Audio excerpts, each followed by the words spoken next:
Ông anh mẹ mẹ phèo bao nhầm. Bác. Ngớp mong nít bánh sẽ bị được đây thời rét khui cái lá xanh khui. Bác không mau tìm bánh không? Mà lên nghịch chất cho sùng xanh không? Thích ra đâu.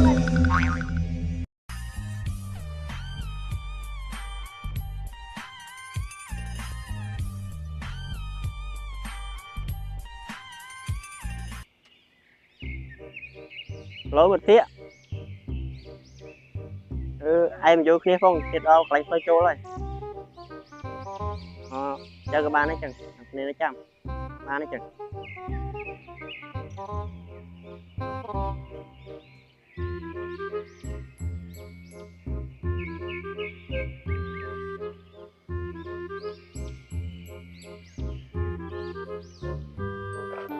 Ông anh mẹ mẹ phèo bao nhầm. Bác.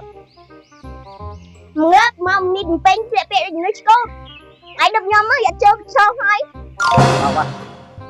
Đục kỳ ấy, ở kia đục vi xong. Ăn không?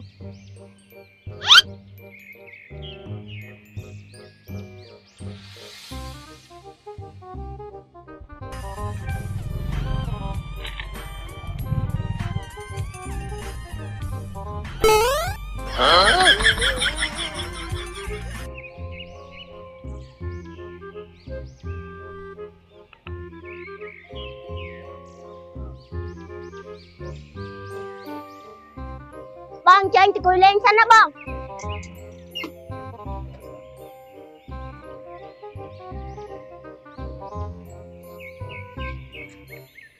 Ông gì đập tôi ông? Được đây thời rét khui cái lá xanh khui. Bác không bác. Chụp ông mất tôi vào tôi ít hết.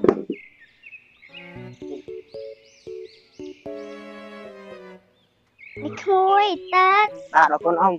Tôi khui ai em mau bị ngay khui. Ông mau tìm bánh ông. Mà lên nghịch chất cho sùng xanh không? Thích ra đâu. Thì rồi cho cái ông này.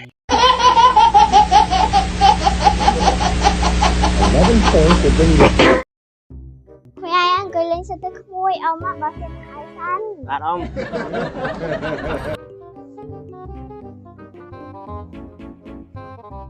Đâu bác. Đây nè. Bây giờ đây vô cái nước bây giờ mở cho bác con.